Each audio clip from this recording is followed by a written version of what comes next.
Welcome everyone, this is Andre's Restart, and today we are talking about how Nintendo is handling the end of Nintendo Switch. So I thought this would be a good topic for today because there's a lot of rumors of a Nintendo Direct mini partner showcase happening later this week, and there's some news that's popped up between yesterday and earlier today that are supporting this idea more so. And if this is indeed the case, I do believe that this partner showcase is Nintendo showing a little bit more of their hand in terms of what their plan is when it comes to the end of Switch. How they're going to slowly phase out this system and transition over to next generation.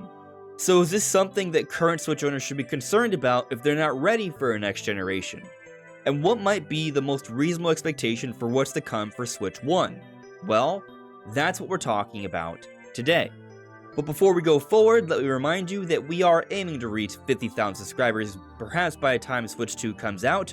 So if you do enjoy my content, please subscribe and hit the notification bell, and enjoy the ride as we talk about Nintendo every day. So let's first mention some updates that seem to be further hinting at this idea of a partner showcase. And if you missed the story in a partner showcase, you can check out this video here where I talk more about that.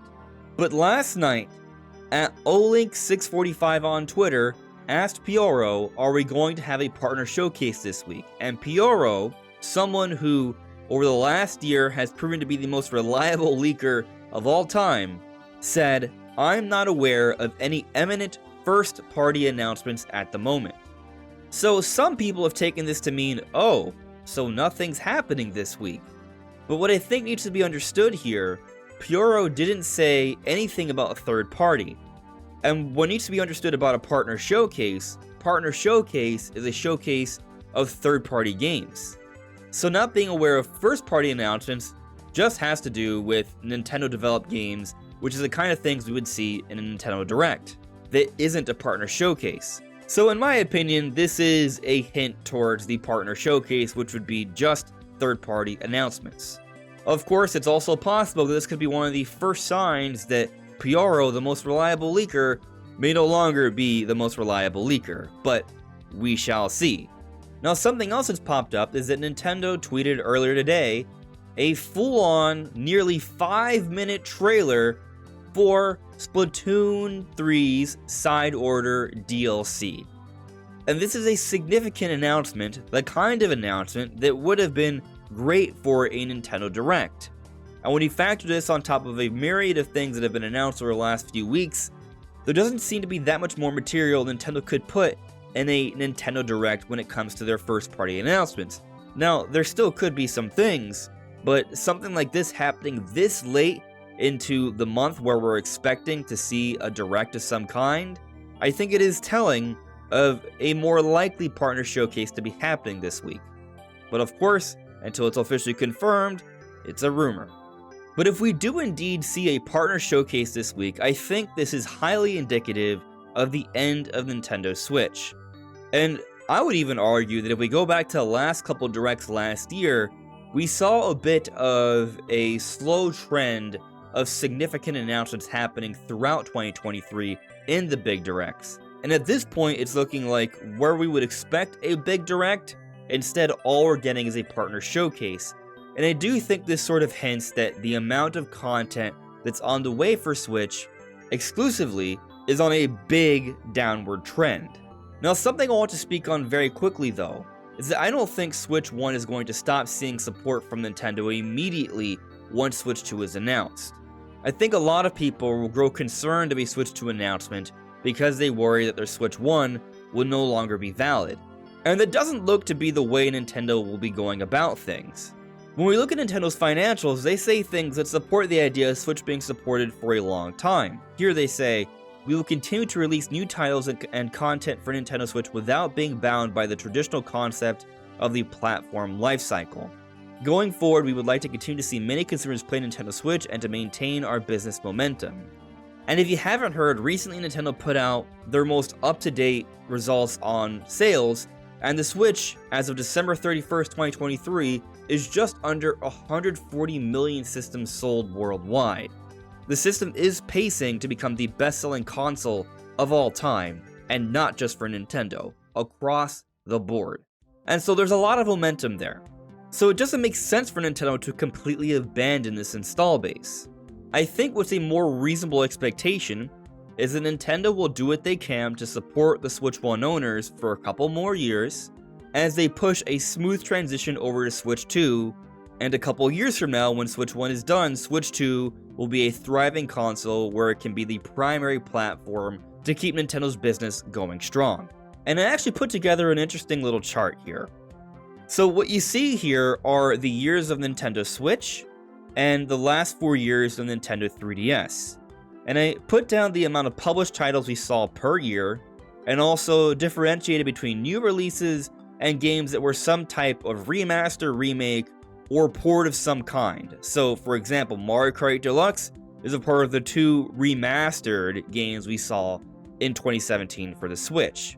But I also put the percent of games new for that year, and I did the same thing for 3DS as well.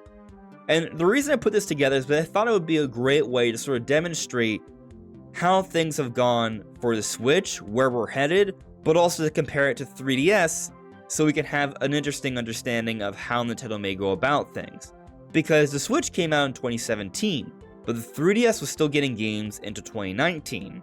And so if you look here, the year before Switch came out, 2016, we saw 25 total published titles from Nintendo on 3DS. A lot of those were smaller titles, and just a couple of them were some form of a remaster. 92% were new games. That's showing a great deal of support. But then going into 2017, the launch of the Switch, we saw a significant drop-off.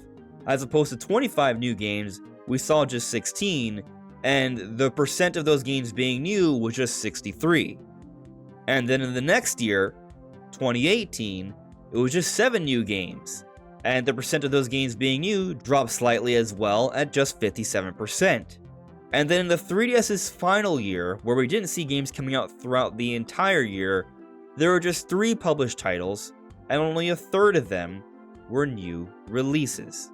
And so with this in mind, I think we should be looking at Switch in the same way. When Switch 2 comes out, there will still be Switch 1 games coming out, but over the next 2 years or so, that support will slowly wane. And looking at Switch so far, we've seen that in the first year, they're picking things up, and then for those first years after that, there is a lot of new games.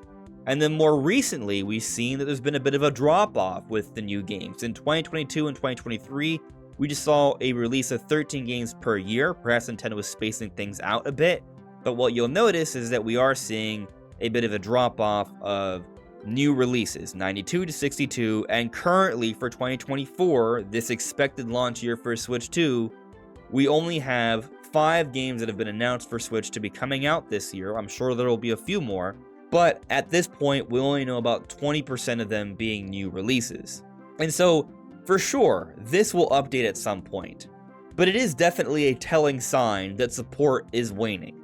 And so my expectation for Nintendo Switch is that there will be a few more remasters and remakes that will be announced for Nintendo Switch, and they will come out this year and a little bit less next year, and I'm going to say a little bit less the year after. Very similar to how it went for 3DS.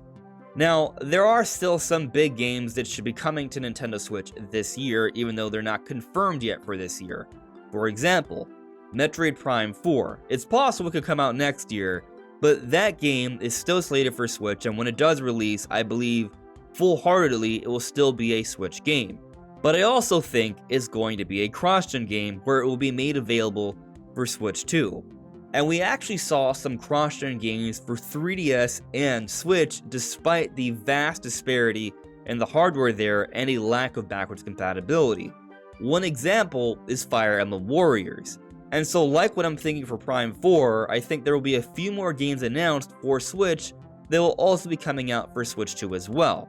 But then also because it's expected that it will be backwards compatible to Switch 2, there will be simply some games that will just be made for Switch but will see relevance because of the backwards compatibility. So for example, another game that's expected to be announced for Switch 1 this year is the next mainline Pokemon game. Based off how a Pokemon company likes to handle their mainline releases, we should expect the next mainline game to be made for Switch 1, but because of backwards compatibility, people will still likely have it for Switch 2 as well. And so the overall point here is that there are still games coming to Switch 1. So if you're a Switch 1 owner and you're not ready to move on to Switch 2, not only is there already a vast library of games already out there, but there should still be games coming. Some of them will be cross-gen, and some of them will likely be remasters and remakes that will still be pretty fun to play. Fire Emblem, for example, is still rumored to be coming to Switch, so there is more on the horizon. But I did just mention an already vast existing library of Nintendo Switch 1 games. We've recently seen some evidence that a variety of Switch games published by Nintendo are going out of stock. There's a lot of speculation right now that this could be a sign of Nintendo Selects making a return. Now, Nintendo Selects are basically just a lineup of repackaged Nintendo games that are coming out at a cheaper price, a vastly cheaper price. So we could be looking at some significant games like Metroid Dread or Paper Mario the Origami King releasing for $20 or $30. So for those that are still playing Switch 1 games and aren't looking to upgrade immediately, or just simply want to enjoy this vast library, you're going to have more opportunity to do so, assuming this Nintendo Select line does come out. But going beyond that, I also think that there is reason to believe that we're going to see a shift when it comes to Nintendo's overall lineup when it comes to hardware.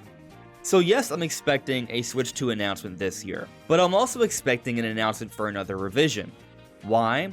Well, one reason why is because we've seen this happen a few times in the past. In the launch year of Nintendo Switch, we saw the announcement and release of the new 2DS XL, a revision for the 3DS family, in the same year.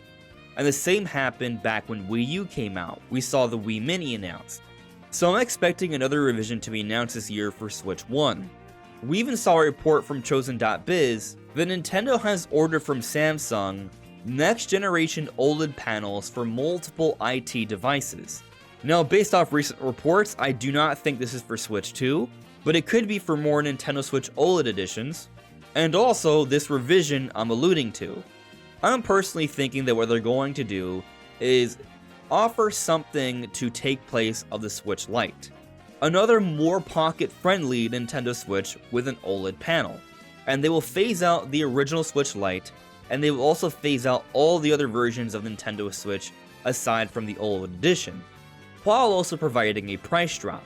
So my personal expectation, and we'll see how things shake out because I do not know, but this seems to make a lot of sense and most people seem to agree that what's going to happen is that OLED will see a price drop.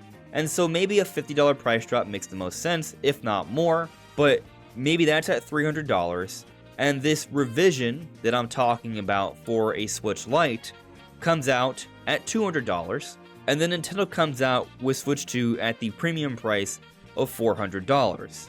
I personally feel like the OLED should go down even further in price, maybe it will, but the main point I'm trying to make here is that I think there's plenty of reason to believe we're going to get another revision for Switch 1 and price drops, and perhaps re-releases of some Nintendo Switch 1 games at cheaper prices.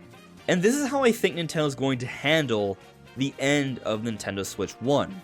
Price drops, revisions, a few more remakes and remasters, a few cross-gen titles, but a slowing of the amount of games that will come year by year. I think there'll be less this year than last year, and there'll be even less the year after that, but it'll still be supported for a few more years to come. But what do you think? How will Nintendo handle the end of Nintendo Switch 1? Let me know in the comments below. This is Andres Restart. Thank you so much for listening and watching, and I'll see you all really soon. Take care. Bye.